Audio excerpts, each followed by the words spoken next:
Alright, so the first card is CEO. It's under PR and team. Okay, when you get it, you go ahead in upgrading it, and then you move on to the next card, which is under legal. We'll be going under legal to check for the next card.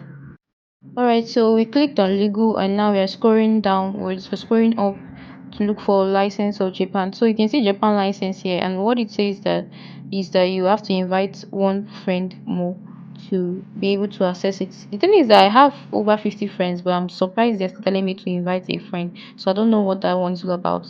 Anyways, it seems I won't be partaking in today's combo. So let's head to specials. Specials is where the third card is. We're looking for TGM 10 in global ranking. So you can see the cost here. It cost me 800,000, and I'll be receiving 2.7 per hour as the return from it. So that's it, guys. That's just 3 cards.